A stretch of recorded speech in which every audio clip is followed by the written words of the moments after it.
I was 29 years old, working IT support for a law firm that thought urgent meant calling me at 2 a.m. because the printer jammed. I was living in a decent apartment, nothing fancy, but it had a balcony just big enough for 2 folding chairs and a grill I bought off Craigslist that never once lit properly on the first try. And I was dating a girl named Masha. Masha was, well, she had that kind of charm that sneaks up on you. The first time we met, I mistook her for one of those artsy types that only drinks herbal tea and corrects your pronunciation of niche. But then she snorted while laughing at a dumb meme I showed her, and next thing I know, we're arguing about the best gas station snacks on a road trip to nowhere. She was sharp, pretty in a dangerous sort of way, and had that wild sparkle in her eye that said, "You better keep up." And for a while, I did. Now, her birthday was coming up. She was turning 27, which she called her last fun age before society expects me to be a functional adult. And I thought, all right, this is it. This is my moment to shine. So I started planning. Not just a dinner or some last-minute flowers from the gas station. No, sir, I went full romantic idiot mode. I dug out every favor, every connection, every travel point I had from fixing people's Wi-Fi in exchange for hotel discounts. My buddy Ivan, who ran a shady but lovable travel agency out of the back of his cousin's hair salon, hooked me up with a weekend stay at a private beach resort 2 hours south of Odessa. Not too flashy, but clean, with just the right amount of palm trees and overpriced cocktails. I made the whole thing a secret. Masha loved surprises. Or at least, she used to. She once told me that her dream birthday involved waking up somewhere new, toes in the sand, a drink in hand, and not a care in the world. I mean, how could I not take that literally? So I spent 2 weeks planning the whole weekend like I was part of some undercover mission. Booked the train tickets under a fake name to throw her off. Packed sunscreen and her favorite book of poetry. Even found a little seashell bracelet she mentioned once in passing 3 months ago. Yeah, I was that guy. I even got her friends involved, or so I thought. I messaged them, saying, "Hey, just letting y'all know, I'm stealing Masha away for her birthday. No spoilers, but she'll be offline for a few days. You're welcome." I remember pressing send and smiling to myself like a fool. But hindsight's funny like that. Because while I was over here planning a fairy tale weekend, her friends were planning something else entirely. A little beach party of their own. And guess who the guest of honor turned out to be? Yep, same girl, same weekend. Just minus me. But we ain't there yet. Back then, I was still clueless. I was standing in line at the post office, holding a gift-wrapped box of seashell-themed sunglasses, thinking, man, she's gonna love this. And brother, that right there? That was the moment before the storm. So there I was, riding high on the thrill of a perfect plan. I had the tickets tucked into a paperback book she loved, The Waves by Virginia Woolf, which felt poetic in a hey look how thoughtful unkinda way. The Airbnb was confirmed. The weather forecast showed sunny skies and smooth breezes, and I'd even picked out a playlist with everything from soft jazz to that weird indie pop she liked where no one sings on key, but it's still somehow romantic. Only one thing was left. Don't screw it up. Now, the days leading up to her birthday started to feel a little off. Nothing dramatic. Just little things. Like how she started answering texts with one-word replies. Cool. Nice. LOL. And look, I ain't needy, but when your girlfriend starts texting like a distant coworker, you notice. And her plans? Suddenly up in the air. I'd ask, "Hey, you working late Friday?" And she'd say, "Ugh, maybe. Depends." Depends on what? Nobody knows. She'd never been a depends kind of girl. Masha made plans with the confidence of someone who could sweet-talk airport security if her ID was expired. But now she was dodgy, distracted, glued to her phone, always chuckling at something that I never got to see. I leaned over once to look, and she tilted the screen away so smooth it could have been a reflex. Call me old-fashioned, but when someone hides their screen like that, they ain't shopping for your birthday gift. So I asked, lighthearted, just a nudge, "You planning something for your birthday I should know about?" She laughed, but it was a short, nervous thing. Why would I plan anything? You always make a big deal out of birthdays. Now that was a red flag if I ever saw one. Because I hadn't always made a big deal out of birthdays. In fact, last year, I just got her a pizza and a movie night 'cause she said, and I quote, "I just want something chill." And I believed her. But now I realized maybe that pizza was just another nail in a coffin I hadn't seen coming. Still, I shrugged it off. Chalked it up to work stress, friend drama, hormone cycles, solar flares. Anything but what it probably was. Denial's warm and cozy until it burns your house down. Come Friday morning, the day we were supposed to leave, I showed up at her place, suitcase in hand, with a smug grin on my face. I knocked. No answer. Called. Voicemail. Now, she never misses a call from me. Not unless she's asleep, in the shower, or halfway through a murder mystery podcast with headphones in. So I figured, all right, she probably just overslept. But then I noticed something. Her car wasn't in the driveway. No note on the door. Just that eerie quiet that makes your gut twist a little, like your body knows something your brain hasn't caught up to yet. So I sat on the steps. Waited. Watched the neighbor's cat yawn at me from under a bush like he knew the punchline already. After an hour, I texted her again. Me. Hey babe, everything good? Got a surprise for you, winking face. Nothing. Then, about 30 minutes later, my phone buzzed. A text from one of her friends. Katia. Now, Katia never texted me. Ever. Katia, hey, just FYI, Masha's with us at the beach house. Her phone's on airplane mode. Don't worry. I stared at the screen so long I started seeing double. The beach house. Airplane mode. Don't worry. It was like being punched with a pillow full of bricks. My heart sank, but my brain started racing. The beach house. Her friends had one, an old family place out near Zatoka. Nothing fancy, but big enough for a dozen people and a cooler full of bad decisions. And they'd been planning something. Without me. That playlist I made. Still untouched. The tickets? Non-refundable. The bracelet? Sitting in my bag, still wrapped like hope in paper. And all I could think, sitting there on those cold cement steps like a damn fool, was, she traded me for them. Now, I ain't proud of what I did next. But I think anyone in my boots would have done the same. I reread Katia's text about a dozen times, trying to find some hidden code in it. Like maybe, don't worry, actually meant, please drive down here, and surprise her like in those cheesy movies where it all works out. But deep down I knew. There wasn't going to be a happy ending tied up in a neat little bow. Still, I had to see it for myself. So I opened Instagram. Now, let me tell you something about modern heartbreak. It's not whispered behind closed doors anymore. No sir. These days, your humiliation comes with filters and hashtags. And there it was. Masha's story just posted. I tapped it like a man disarming a landmine. Boom. First clip. Her and 5 of her friends packed into a beach car like sardines in crop tops. Music blasting. Laughing like a sitcom laugh track. Next clip. Someone zooms in on the ocean as they yell, birthday, QNNN. And there she is. Center frame. Hair blowing in the wind. Holding a pink solo cup like royalty. And me? Not even a memory. I sat there for a solid minute, just breathing. Not because I was calm, but because I didn't trust myself not to throw my phone into oncoming traffic. Then the group photo hit. 10 of them. All smiles. Caption. Birthday vibes with my real one's sparkling heart water wave bottle with popping cork. Now I don't know if you've ever been metaphorically slapped through a phone screen, but let me tell you, it leaves a mark.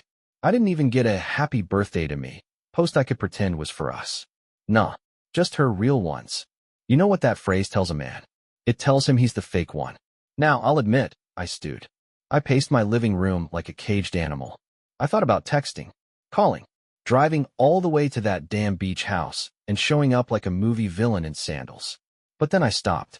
Something in me, maybe pride, maybe dignity, maybe just plain tiredness, decided I wasn't going to beg for a seat at a table I'd already been uninvited from. Instead, I went dark. No texts. No posts. No, hope you're having fun sarcasm. I just vanished. Ghosted the whole situation like a guy pulling the emergency brake on a speeding train. And wouldn't you know it, that silence?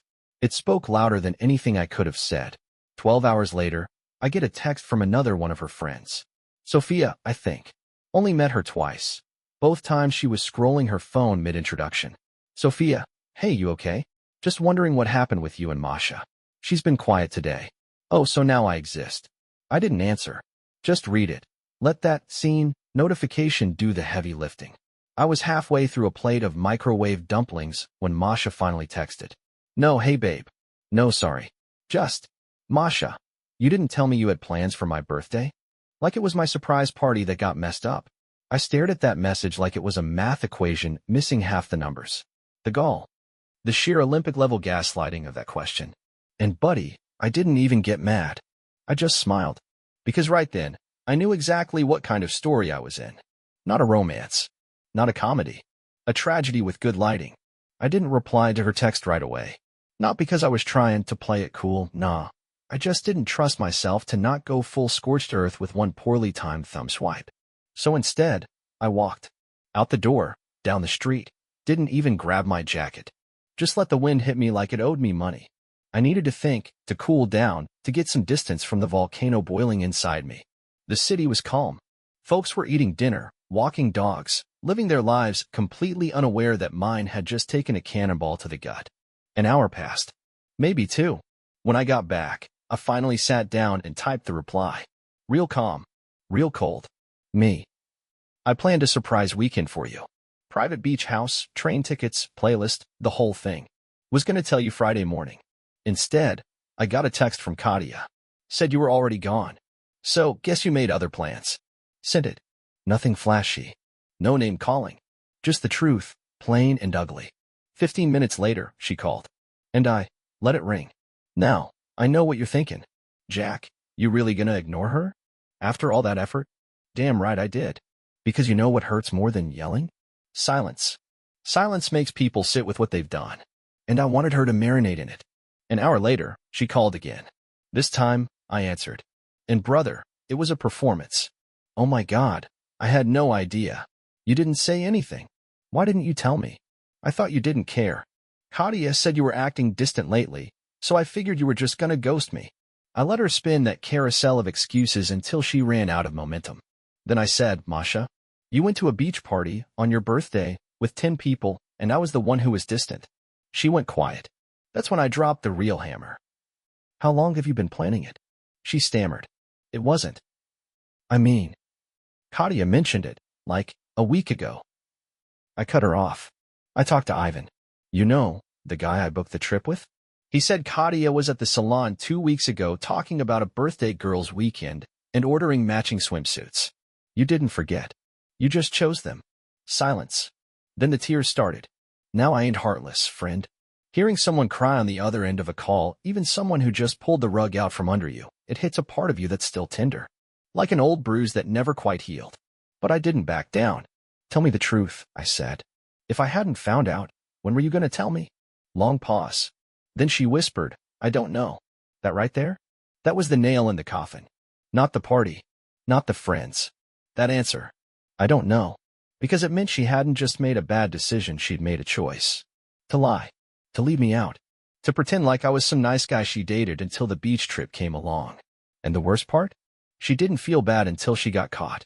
So after Masha hit me with that limp, I don't know, I ended the call. Calmly. Quietly. No yelling. No guilt trip speech. Just said, all right then, and hung up. Now, I figured that'd be the end of it for the night. That we'd both stew in our corners until the smoke cleared. Nope.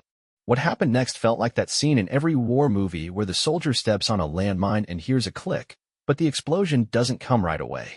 It came through my phone. In waves. Katia messaged me again. Katia, you didn't tell her about the trip? That's kinda messed up, don't you think? Now this was a plot twist. Turns out, Masha wasn't the only one doing some selective storytelling. She'd gone ahead and told the entire group that I bailed on her birthday. Said I didn't plan anything, and that I'd been distant for weeks. So now I wasn't just the boyfriend who got ghosted, I was the villain in some friendship circle soap opera. And let me tell you, once that narrative starts rolling, it picks up steam faster than a grandma on Facebook at midnight. I tried to stay out of it. Really did. But then another one of her friends, Anya, messaged me, and her tone was way different. Anya. Hey, is it true you booked a surprise trip? Masha said you ghosted her, but this doesn't sound like you. God bless Anya and her 2 working brain cells. So I told her the truth. Sent her a picture of the tickets. Screenshot of the reservation. Even snapped a photo of the dumb little seashell bracelet still sitting in the gift box like a joke with bad timing. She replied 3 dots then. Anya. Yikes. Yikes indeed, Anya. And just like that, the group chat drama lit up like a Christmas tree doused in kerosene.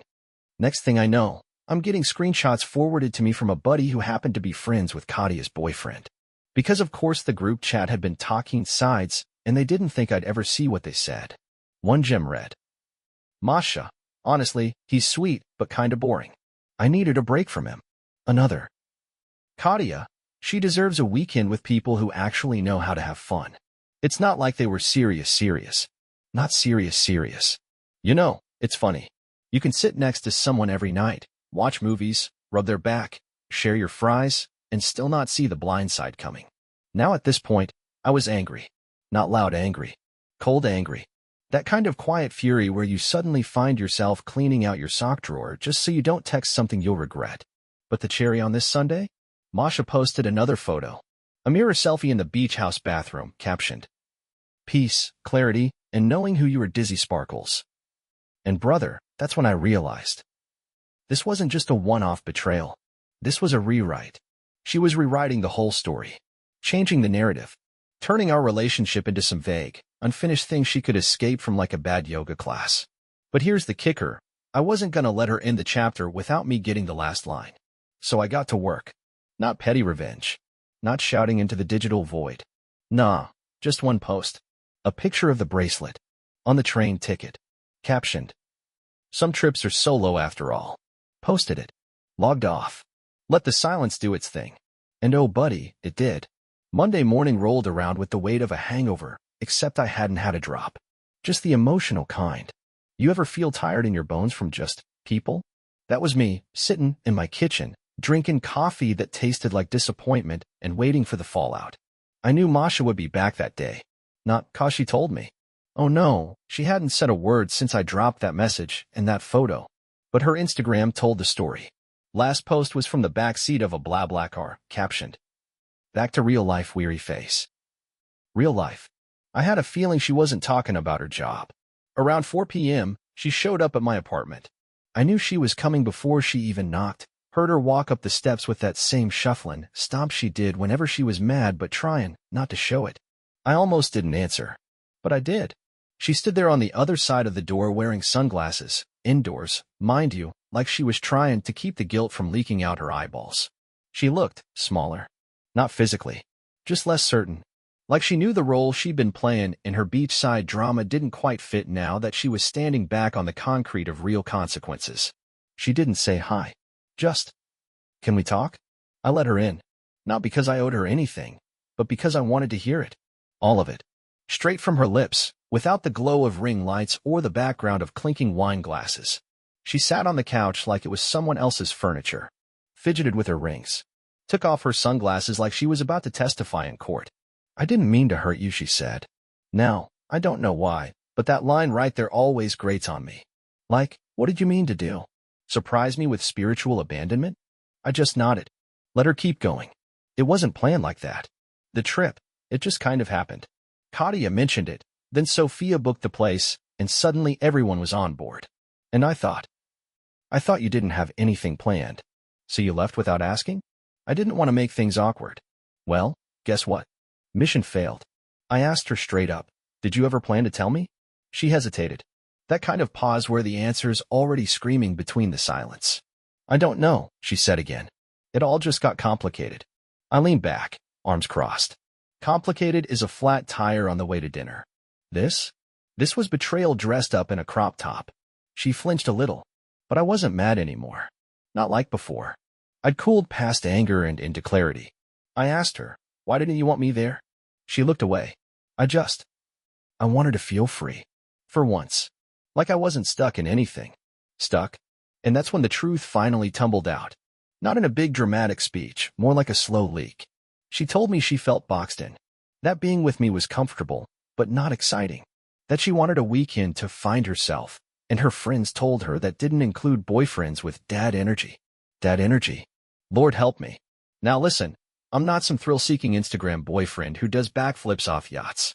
But I know how to love steady. I know how to plan, how to care, how to show up. And apparently that was my crime. She didn't cheat, not in the physical sense. But emotionally? She packed her bags, handed out the invitations, and left me off the guest list. By the end of the conversation, she was crying again. Said she felt terrible. That the whole thing blew up more than she expected. I asked her, Do you want to fix this? She paused again. Then whispered, I don't know. There it was. That phrase again. She didn't know. And suddenly, neither did I. After Masha left that day, the apartment felt too clean. Not in a good way. Not like a Sunday morning after laundry and fresh sheets. No, this was that kind of empty that lingers in the air. Like someone took the soul out of the room and left the furniture behind. She didn't pack a bag or slam a door. She just said, "I think we need time," and slipped out like a ghost with nowhere to haunt. And just like that, I was alone. The first 2 days, I tried to carry on like nothing had happened. Went to work. Ate microwaved pierogies. Scrolled through Netflix for 45 minutes before giving up and watching reruns of Top Gear because watching 3 grown men ruin perfectly good cars felt relatable. But even with all that noise, the silence between it got loud. I kept checking my phone, even when I told myself I wasn't gonna. She didn't call. Didn't text. And it hit me, Masha wasn't just gone from the weekend. She'd been fading out for weeks. Maybe months. Hell, maybe she never really unpacked in the first place. Just hovered around the edge of things until she found an exit wide enough to slip through without a goodbye. And buddy, if you've never stood in your own kitchen, holding a seashell bracelet that now feels like a punchline, you don't know heartbreak. That thing mocked me from the table. Like, nice try, Romeo. Wrong girl. But here's the thing, heartbreak doesn't kill you. It changes you. Around day 4, I started doing something I hadn't done in a long time. Thinking clearly. And I mean really thinking. Not about her. Not about the texts or the trip or the friends who thought I was boring. I started thinking about me. About how much of myself I'd folded up and stuffed in drawers to make her more comfortable. How many little things I stopped doing because she didn't like them. Stopped hanging with my buddies. Stopped sketching in the mornings. Hell, I even stopped putting hot sauce on my eggs cause she said it tasted like punishment. That's when it hit me. I wasn't mourning her. I was mourning the version of me I gave up to keep her around. And friend, let me tell you something real honest right now. That realization? It stings. But it sets you free. I cleaned the apartment. Not the sad breakup cleaning, either. No sad music. No hoodie sniffing. Just put on some classic rock, cracked a window, and started tossing out old receipts, expired spices, and any trace of a person who couldn't decide if I was worth the beach trip. I even opened the balcony door and grilled a burger. By myself. Lit that Craigslist grill for the first time in months.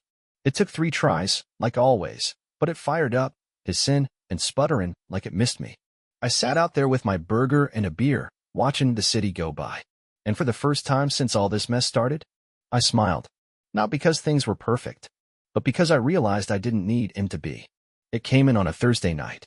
I was halfway through folding a load of laundry, nothing dramatic, just socks and boxer briefs, when my phone buzzed.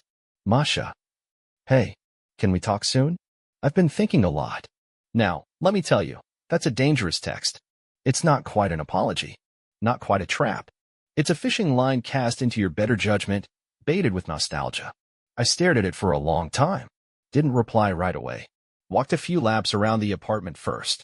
Even poured myself a whiskey, just one finger. The kind of pour that says, I'm not mad, just watching. After about 20 minutes, I replied. Me. What about? Simple. Dry. Like toast with no butter. She didn't answer until the next morning. Masha. About us. About how things ended. I think I handled it badly. I've been feeling really lost lately. Lost. It's always lost, isn't it? Never selfish. Never hurtful. Just this vague, poetic sadness like she wandered into a fog bank and forgot she had a boyfriend. I didn't respond.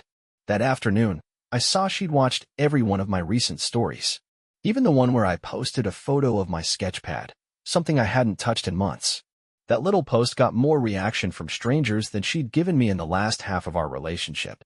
That night, she called. Didn't text. Didn't ask. Just called. And I let it ring. All the way. Not to be cruel.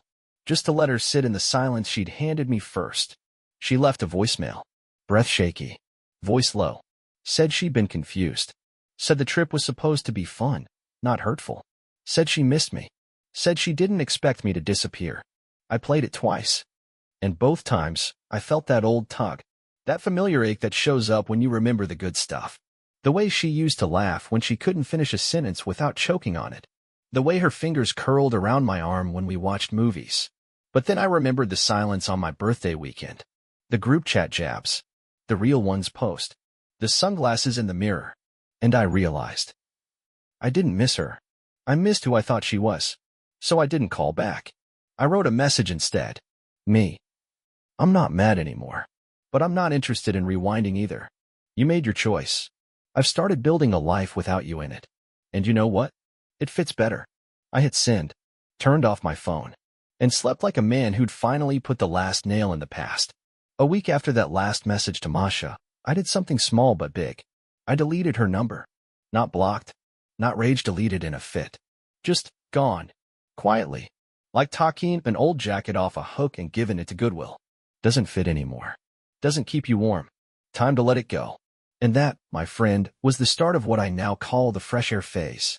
It began with me saying yes to things I used to shrug off. Game night with coworkers? Sure, why not? Dinner with my cousin who always overshares about his love life? Fine, pull up a chair. Even hit up an old friend I hadn't seen since the pandemic days.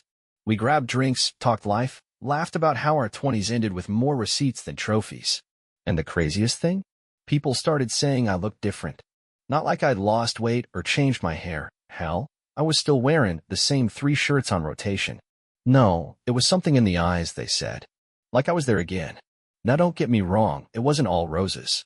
There were still nights when I'd catch myself glancing at the chair she used to curl up in, or scrolling too far back in my photo gallery before slamming the phone down like it bit me.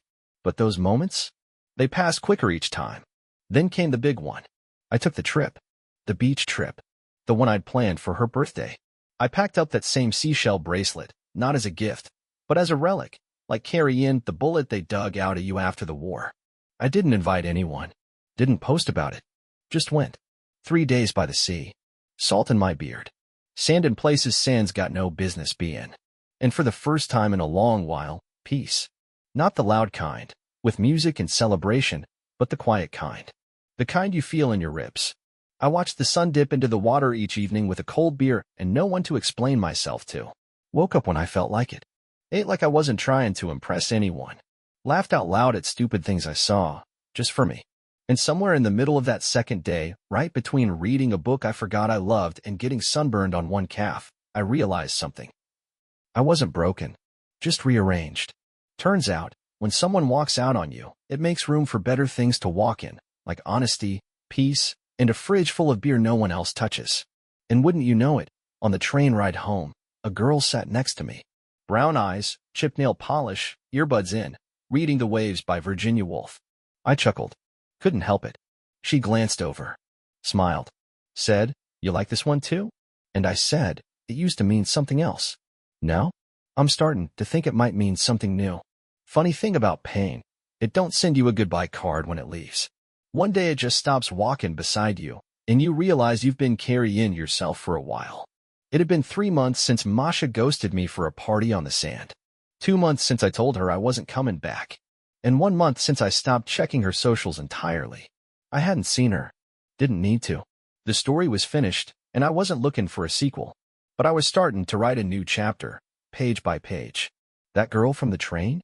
Her name was Lyra. Turns out we had similar taste in books, street food, and bad 90s music. We didn't fall into some whirlwind romance or run off into the sunset. No, sir, we got coffee. We laughed. We texted about dumb things like whether cats are secretly smarter than dogs. We took it slow. And slow felt right. Because now, I wasn't trying to fill a hole. I was just enjoying the breeze that came through it. I started drawing again, sketching street corners, park benches, old men playing dominoes like the world depended on it. Sold a couple pieces too. Nothing fancy. Enough to buy a good bottle of bourbon and take my mom out to lunch. One Saturday, I found that seashell bracelet at the bottom of a drawer. Held it for a second. Felt nothing. So I took it to the boardwalk and tossed it into the sea. Not with ceremony. Not with tears. Just released it. Like you'd flick a bug off your sleeve. And friend, I swear that ocean looked at me and winked. That evening, I grilled steaks with my neighbor, played cards till the porch light buzzed, and sat back with a cold drink while the summer hummed all around me. And I thought about everything. About how I planned the trip, how she bailed, how I found myself sitting in that absence like it was a cave I carved with my own hands. But I didn't stay in it. I came out the other side. Wiser, quieter, stronger in ways that don't show up in photos. And here's what I learned. You can give someone your best, and they still might leave. You can plan the perfect weekend and still spend it alone. But you can also survive. Hell, you can thrive. And one day, when someone asks what happened with that girl, you'll smile and say, she left for the sea. But you? You learned how to swim.